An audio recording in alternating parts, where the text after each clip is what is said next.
So we have started to do these virtual events, which I think are great. You know, we're trying to keep the time a little bit shorter. We understand, you know, people have still have things going on, but it's a nice, you know, nice short little way to join one of these events in the comfort of your own home and get to connect with the other Giving Women members that we don't get to see very often anymore. So I thank you all for being here. I'm sure a couple other people will hop on. A little housekeeping though before we get going on the presentation. Wanted to let you know that we are recording this event.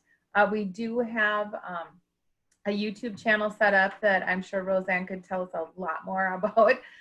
But we will be working with the same woman that did our annual meeting video, possibly working with her to do some sort of condensed versions of these events. So if in the future you miss any of them, we should have a library of videos out on the YouTube channel for you to check out whenever you want. And what's great is then obviously you can send that link to other people who may be interested, couldn't attend the event, and they can hear about us too. So wanted to let you know it's being recorded. Another thing I see almost everybody has, but just good etiquette is to mute yourself when you're not speaking. We will be taking questions, and at the bottom of the screen, you'll see there's a little block and it says chat. If you click on that, you can type in your question, and when you do, please send it only to me, not to everyone. And then I will make sure to relay those questions to Tom and Jess as needed. All right. So like I said, I'm going to share the screen and then I will introduce our speakers and we'll let them take over the show. You have to allow me to share the screen, I guess, Mary. Sorry. It says you've disabled participant screen sharing. Okay, so somebody needs to tell me how to do that. Just a minute. I'm now try. Did that work? Let me see. Oh, there we go. Yay. Okay. All right. There we go. Awesome. All right. So, yep, again, this is our fall event for the Washburn Center for Children. In February of 2019, they received a $15,000 grant from Giving Women for their intensive in-home therapy. And so first up from Washburn is Tom Steinmetz. He's the CEO. And I'll just read his brief little bio. He's worked at Washburn Center for Children since 1996, initially as a therapist, program manager, trainer, providing therapeutic service for children with severe emotional behavioral problems, and doing training and consultation with schools, families, and community agencies. In 2001, he became program director, then chief operating officer in 2010, and then moved to become the chief executive officer in 2017. A graduate of the University of Minnesota with a master's in counseling and student personal psychology. Tom has presented nationally and locally on treating child trauma and aggression, developing and sustaining school-based mental health services, and performance-based compensation. He has given presentations to the National Council on Community Behavioral Health, the Minnesota Association for Children's Mental Health, the University of Minnesota Lessons from the Field Series, and the National School-Based Mental Health Conferences. Please welcome Tom Steinmetz.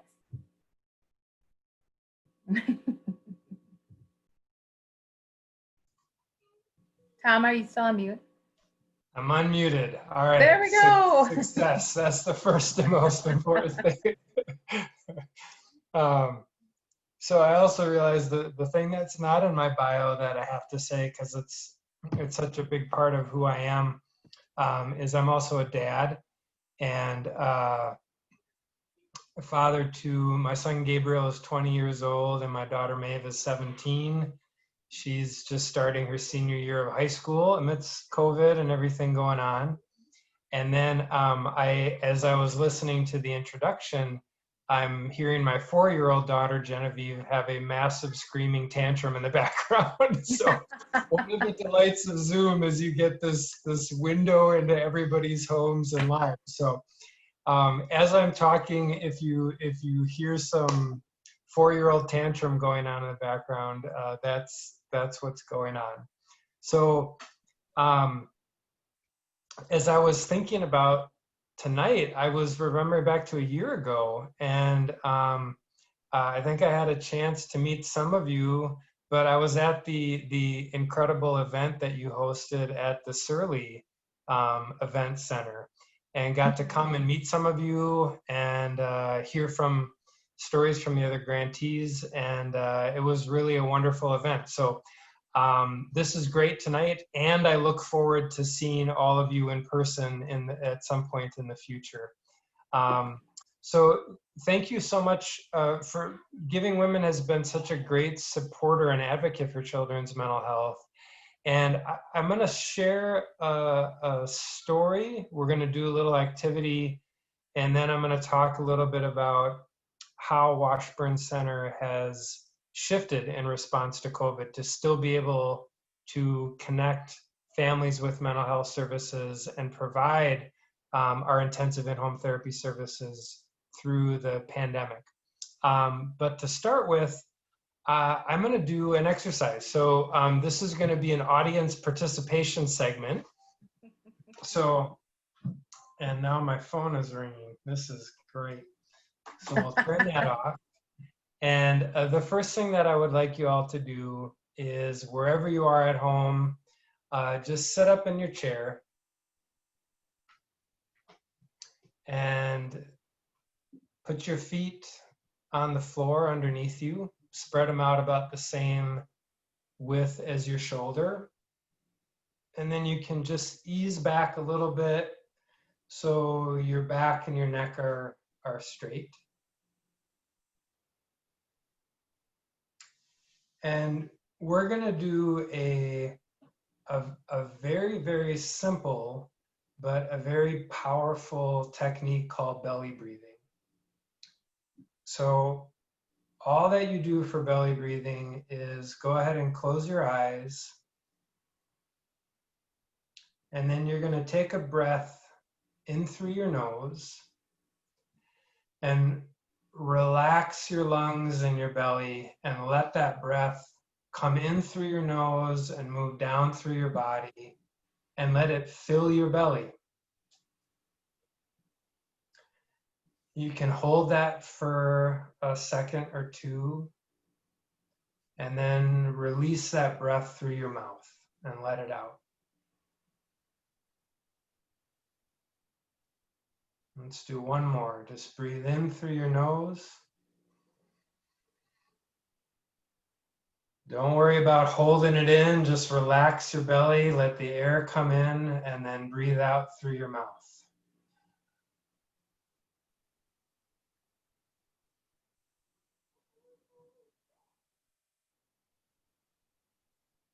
And let's do one more together.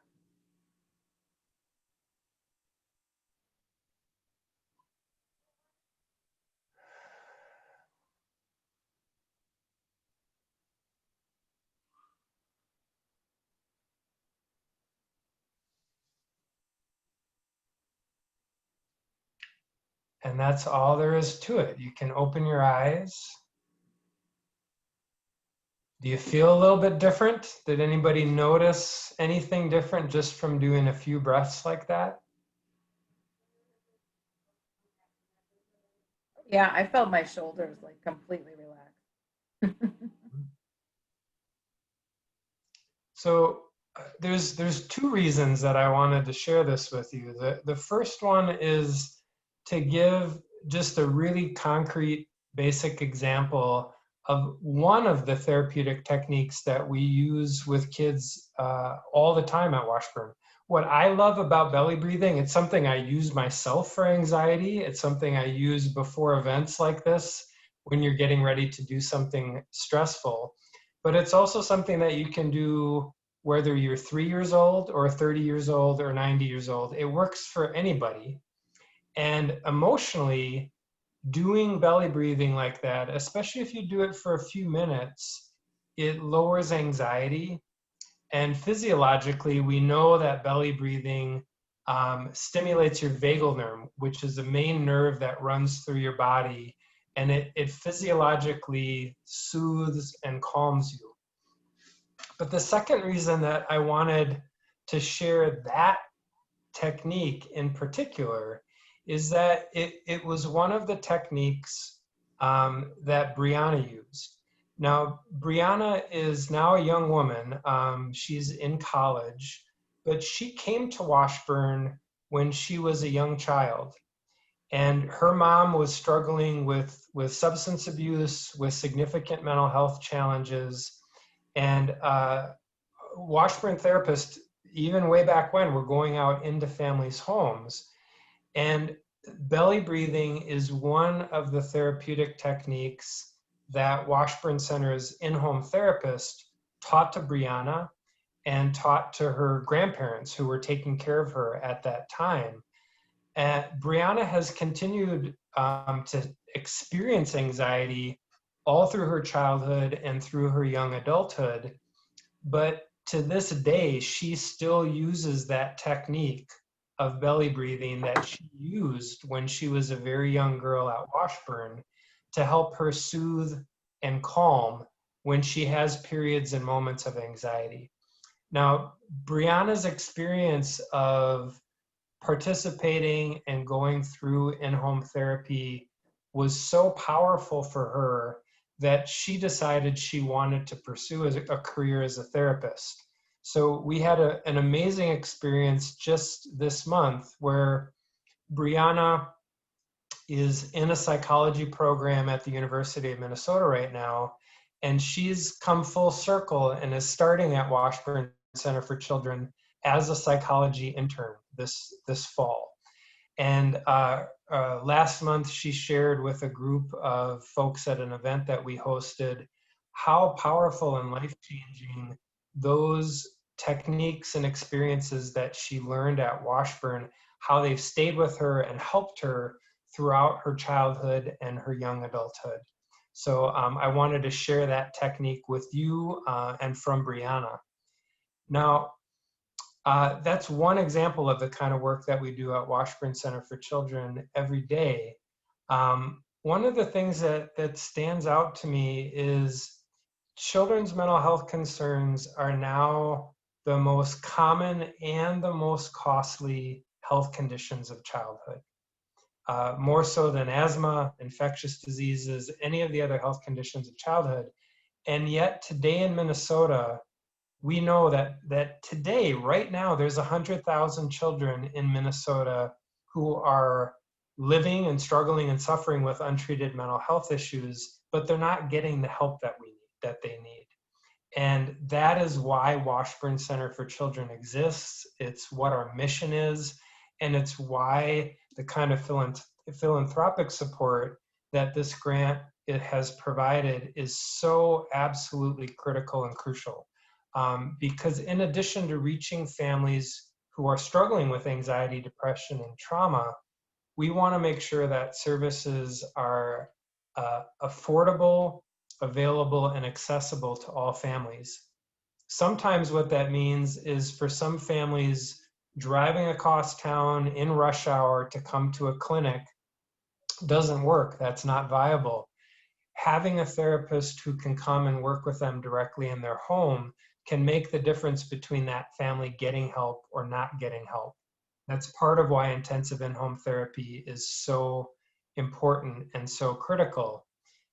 The other thing that I'll just share before I turn it over to Jess and give you a chance to watch another amazing story of the impact of in-home therapy is to share how Washburn Center has responded to COVID. So at the beginning of this year, basically everything that we did was face-to-face and in person, either at one of our clinics, in schools where we have a large number of therapists who are co-located and working with kids and families directly in public schools, or it was like our intensive in-home therapy program where our therapists were going out and working with families right in their homes. Middle of March happened, COVID hit, and literally within the course of 48 hours, we shifted all 200 plus of our staff to work remotely, and we set up all of our 160 plus therapists with the technology and training and equipment to start doing teletherapy. And that's basically what we've been doing since the middle of March, is still meeting with families in their home, but we're doing basically exactly what we're doing right now. The therapists are meeting with families and doing video sessions. Now, this is another reason why philanthropic support is particularly important right now. The first reason is that to make that happen, we had to make a significant investment in technology. The other reason is that we know that not every family can afford and has coverage for teletherapy, and that as the economic impacts of COVID continue and extend, we are already and we are going to continue to see more and more families who have lost their jobs, who've lost their health insurance, and who are making a choice between getting mental health services for their children or putting food on the table or paying their bills. And we don't ever want that to be a choice and a decision that a family has to make. So part of our commitment is to keep services available by offering a sliding fee scale to families and a payment plan if families are experiencing hardship that impact their ability to get services. That's key to our mission. So Jess is going to talk a bit more now about specifically about what we do in intensive in-home therapy, and then we'll also have a video to share. And then I'll stick around if there's other questions or things you'd like to hear more about. But thanks so much, everyone. Great, thank you, Tom. So next is Jess Holly. She's an in-home or the intensive, yep, in-home therapist with Washburn Center. She's been there for 12 years. She has a master's degree in social work from the University of Minnesota, and for the last 9 years, she has worked with children and families in their homes. As a licensed social worker, she specializes in treating families with attachment-related trauma and is certified in eye movement desensitization and reprocessing and parent-child play therapy. Please welcome Jess. Hi, everyone. First of all, I'd like to say thank you so much for your generosity and support. Your donation has helped our program grow and change in ways that we've been dreaming of for several years. Our intensive in-home program, we serve kids and families who are struggling and honestly desperate to create change. Many of the families we work with have been through countless services, waited on wait lists for far too long, while children's symptoms are increasing. And by the time that we work with them, many are feeling really hopeless that things could improve. And with your donation, we have been able to shorten our wait lists considerably. It's so much shorter, I think, than it's ever been in the 9 years I've been working in this program. And it really is essential in helping families get back on track and start making change. So in the intensive in-home program, we work with the whole family. And when I say the whole family, I mean the whole family. Parents, siblings, grandparents, caregivers, even pets get to join our session because we're in the home. And we just provide an intensive level of treatment that families just don't have access to in our other programs like outpatient therapy or school-based therapy. And for some of we serve metro-wide, so for some families that live a little bit further out, we are the only service provider in that region that provides in-home intensive therapy. So what that means is that we meet multiple times a week, which you can imagine is a lot for families to commit to.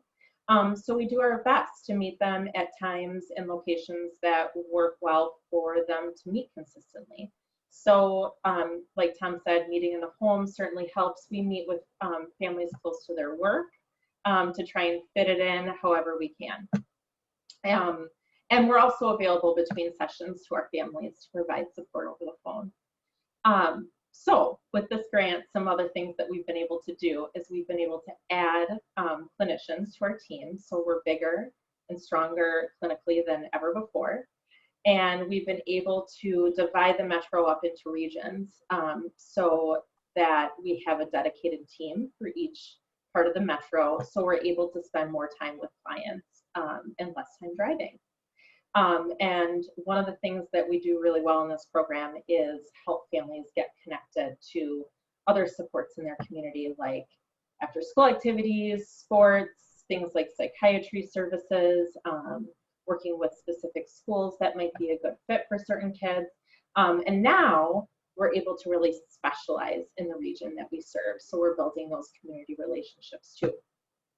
So I'm going to tell you guys a quick story about a client that I worked with. Her name, we'll call her Molly. She is a 7-year-old girl, and she was born premature to a mother who was severely mentally ill and drug addicted. And she was in the NICU for many, many weeks and by herself. I mean, under the care of nurses, but didn't have any family visiting her. And she went through a lot over the first 5 years of her life. Lots of chaotic living, inconsistent parenting, basically lacking a caregiver to provide that consistent, what we call benevolent caregiving. And she was then sent to live with her maternal grandmother, who at the time was in a chemical dependency treatment program, newly sober, but highly committed to raising this granddaughter. And she had tried lots of different things. She was receiving a lot of services herself, but she reached out to Washburn when Molly was about 7, because Molly was having tantrums multiple times a day. And she would seem to, these tantrums, she would seem to like black out. She just wasn't there. And she would want grandma close and then push grandma away. And she was just like at a complete loss of what to do. She tried all sorts of things. And Molly would be sweet and affectionate, and then suddenly she would turn mean and angry. So we set out a treatment plan. We met multiple times a week and did family play therapy, which I'm just going to say as an aside, we have switched over to telehealth. We are still providing family play therapy because kids and families tend to have everything that they need in the home to be doing play therapy, lots and lots and lots of toys. So it's been a fun to see that develop too. So that's what we did. We did family play therapy. And in this kind of therapy, what we're really doing is rewiring the brain. And it's working from the bottom up. And so what that means is that we are really working to redo developmental stages through play that allow the adult, caregiver, and child to connect and work through those stages in a different way, in a playful way. And so what we worked on with this family is increasing Molly's capacity for trust and worked on grandma's capacity to attune to Molly's needs in the moment and read those subtle changes in her facial expressions and her body language and her tone of voice, so then she could respond and intervene before things got really overwhelming. And so in about 8 months, Molly and her grandmother were getting along great. And they just really found their rhythm. And they found what we say, like their shared love language, their shared language of love and connection. Grandma could kind of finally read between the lines of what was going on and understand the things that were happening for Molly in the moment. And she could finally give Molly all that love and affection, and Molly could take it in. And actually this family reached out to me about maybe 7 or 8 months after we ended services, and I thought, oh no, what's going on? And she's just said, I just want to call and tell you that things are going great. So, I mean, this is the sort of work that we do in this program is we sometimes say, do you want to clean up the table? Do you want to clean up the room? Or do you want to clean up the whole house? And this program, we really are working with families to clean up the whole house so that we're making lasting change. So yeah, do you guys have any questions, or maybe you want to save them for the end? That's my That's my part of the There was one question that came through, and they were asking, I don't know, because I'm sharing my screen, I don't know if you could see it, but they were asking about what do you do if your people don't have the technology? You know, do you have, you know, things you can loan them? Like, what if they don't have the Wi-Fi hotspots or, you know, any kind of way to connect with you? Yeah, you know, it's been tricky because those are often the families that are in the greatest need, is families that just don't have access. So obviously it's much easier to serve families that do. We are able to essentially just try and provide services initially over the phone to see what are, like, we view that often as like a basic needs issue. And so we're working with them over the phone to build up those basic needs and problem solve, how can we get you what you need so that we can engage them fully. And sometimes that takes some time. You know, we are working in this program with families that are experiencing homelessness and other chronic sort of basic needs issues. And so we really take that whole person approach and understand that people need to feel safe. They need to have those needs met before they can do some of this deeper work. And that is part of cleaning up the whole house. That's where we got to start. Thankfully, you know, when it all first happened and we made the really abrupt initial transition, there were a lot more families that didn't have a laptop or internet connection. And it's very, very few and far between now at this point. I think the combination of how many school districts have gone to virtual learning and provided laptops to their families, and with some of the companies making internet access available, we've really seen it's thankfully now it's a very, very small percentage of families that don't have the technology they need. Oh, that's great. Yeah, I was thinking about that, how, you know, like Xfinity and a couple of other bigger outlets have come forward and are now providing free service to the people, you know, in those areas that need it. We did have a question for you, Tom. What is the most common mental issues that you see in very young children? And how do you get past, you know, more of those hurdles with, you know, communication, that type of thing? Yeah, boy, great question. And Jess, please help me out with this one. I'm sure you'll be able to answer this well too. The most common mental health challenges that we see in children are anxiety, depression, stress related to family disruption, and trauma. And one of the questions that comes up a lot is, wow, can a 3-year-old really be experiencing anxiety or depression? And the answer is absolutely yes, and children even younger than that. So what, you know, one of the things I think we can try to do is help destigmatize and demystify mental health. So what we're really talking about with young kids is sleep. Are they experiencing nightmares or disruptions in their sleep? It's appetite. Some children in response to anxiety and depression will eat more. Some kids will eat less. It's about their feelings, thoughts, their behavior, and their relationships. So, but even with young kids, it's anxiety, family stresses, depression, and trauma are the most common reason why children come to us. How that shows up depends a little bit on each child and on their age.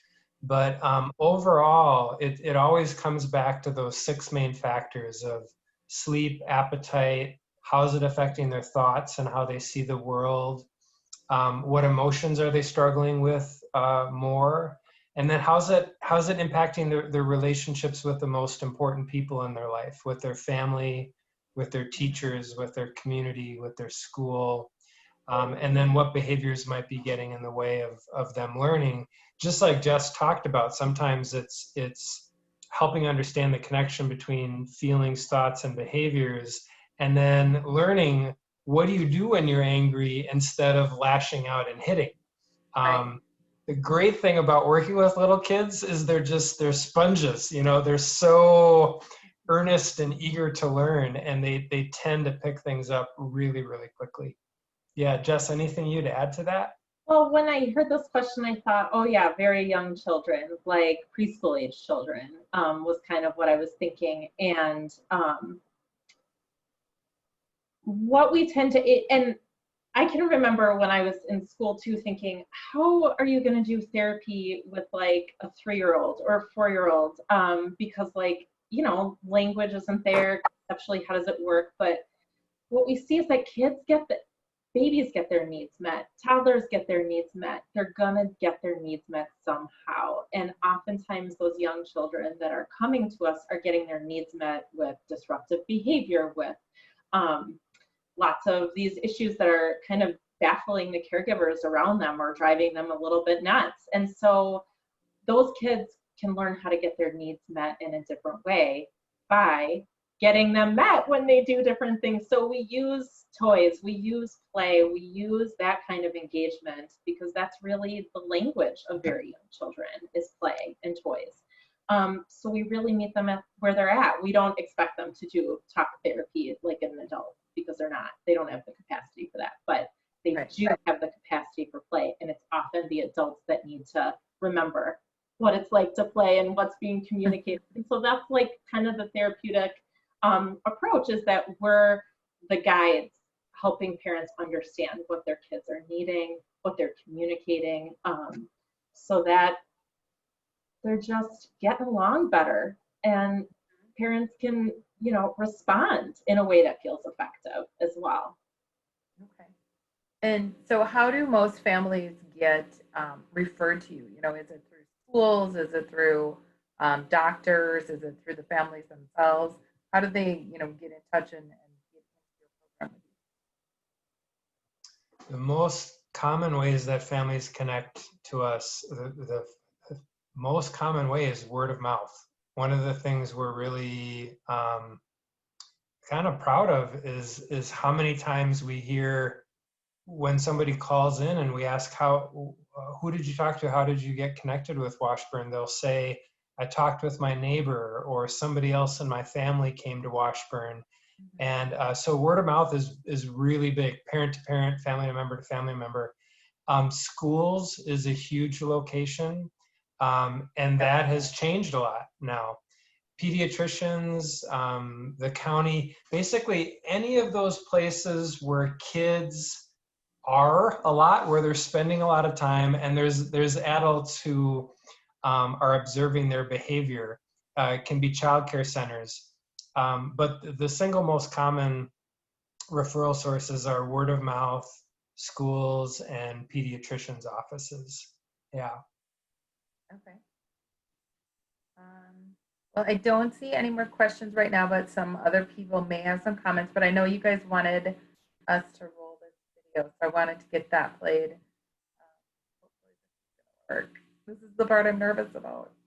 I'm sorry, I just have to dip out, but it was wonderful meeting everyone. Like Tom, I identify also as a parent, and everyone just rolled in, so I gotta go on mom duty, but it was wonderful seeing everyone and meeting you all. And again, really thank you from me and the rest of the clinicians on our team. Thank you so much.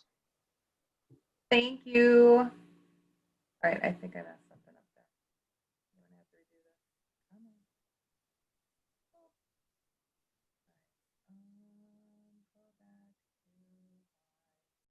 There we go. I think I hopped over the video. Oh, we're back.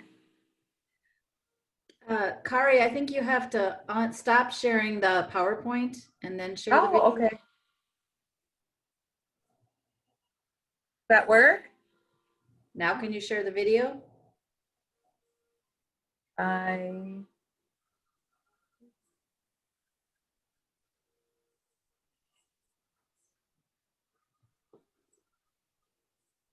Did that work or not?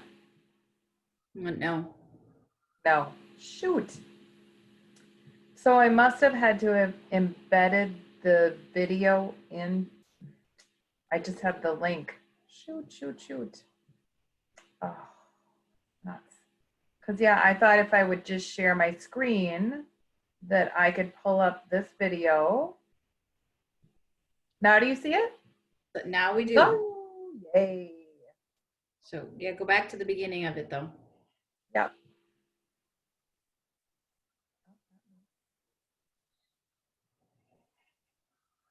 Can you turn your sound up? Yep. 1 moment. There we go. I'll get this figured out at some point.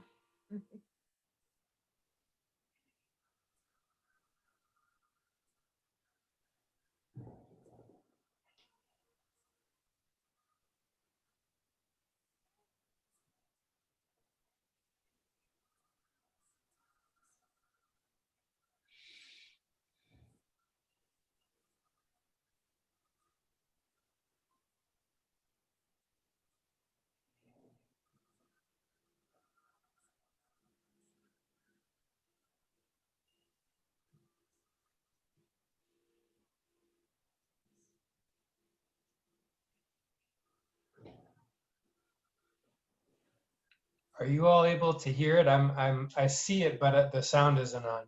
No, I don't think the sound's on for any of us. Carrie, if you want, I've got it pulled up too. If I could try sharing my screen and playing it. Yeah, maybe because I can hear it really well. It's really loud for me. Yeah, if you want to try and share it, I mean, it can't hurt because yeah, I even have I have my own computer turned up to 100%, and then I also have their little volume bar turned up as far as it'll go too. So I don't know. Does everybody need to turn up their own volume? I don't know.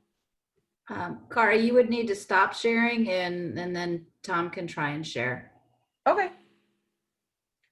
I'll just give it a try quick, and if it doesn't work, you've got the link, you can just send it out to everyone and folks can watch it later. Yeah.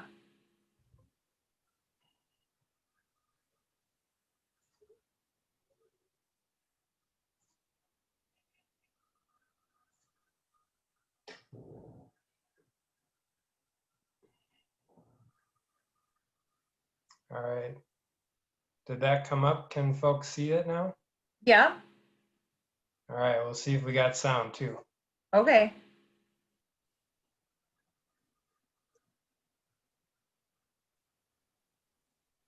Yeah, so I can't hear her now. Nope, no sound. Oh, well, that stinks. Is there some other volume? I think you'd probably almost need to play the sound from a separate device and have it pointed at the microphone. There's a button when you do share. If you click on audio, right when you're clicking share before you hit accept share, there's a little box that says audio. Does that help, Tom? Do you want to keep trying, Carrie, or should we just send out the link and then folks can watch it later? Yeah, I can give it a whirl. So, Lynn, where did you say that was?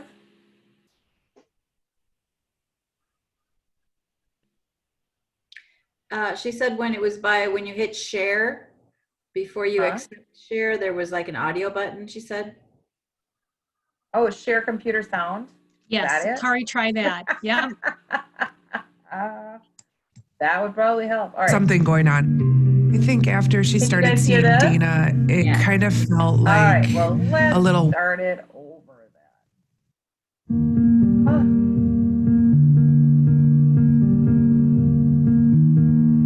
There was a time when I was alone, nowhere to go and no place to call home. My only friend was the man in the moon, and even sometimes he would go away too. So Michaela was in 2nd grade when I first met her, and just as bubbly as a kid could possibly be, but also about as anxious as a kid could be. Well, I had really bad focus issues and panic attacks. I had a lot of panic attacks when I was younger, and that really affected my school life.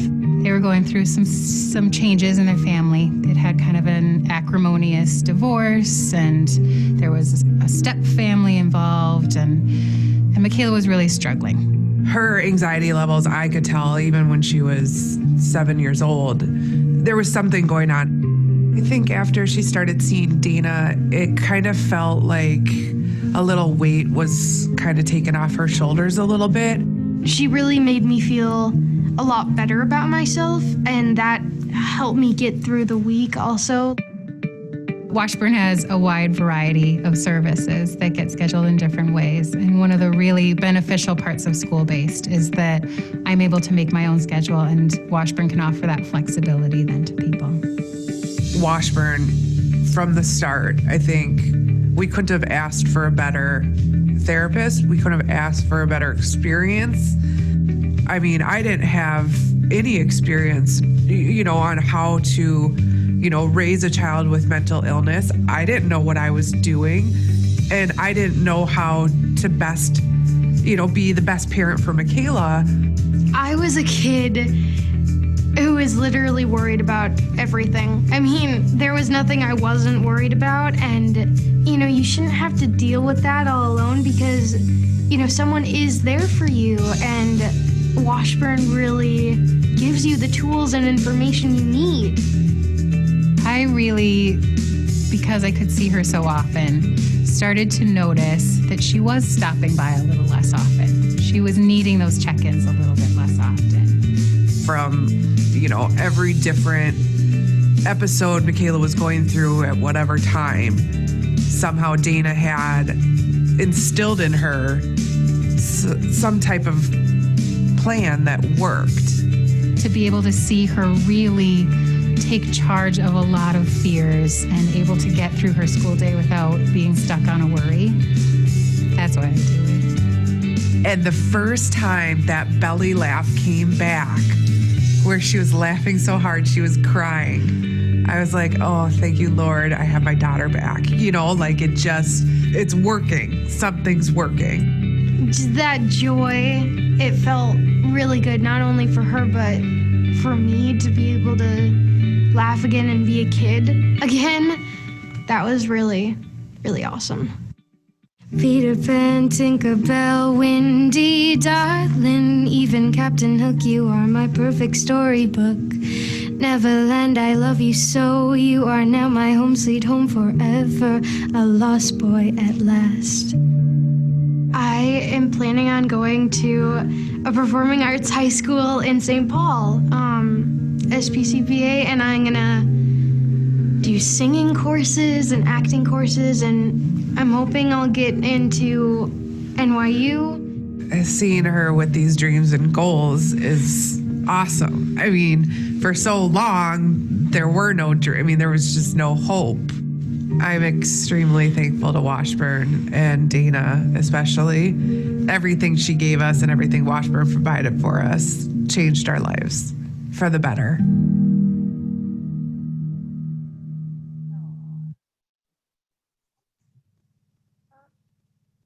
I can't watch that video without getting choked up because a couple years ago, Paul Martin, the former Minnesota Wild player and a pro hockey player, started a foundation, and he has hosted a couple events at First Avenue that have benefited Washburn. And so this event is at First Avenue, and Michaela and her mom came to speak and share their story at this event. And this was a couple years ago when we could still do this.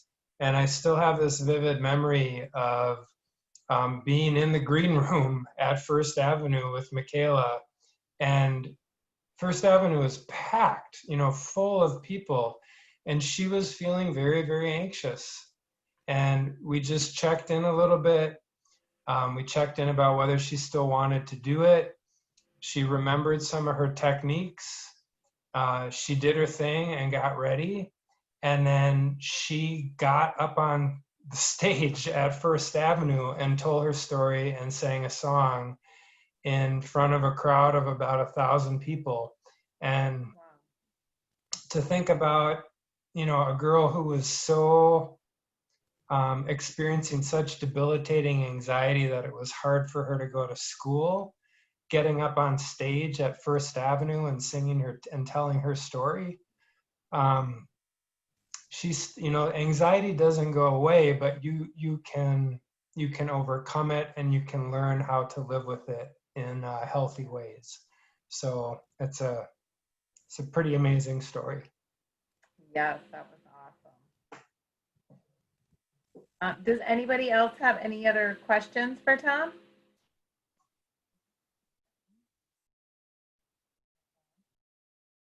Well, if everybody wants to unmute, thank you so much for joining us, Tom, and to Jess, obviously, too. But yeah, this, I mean, it was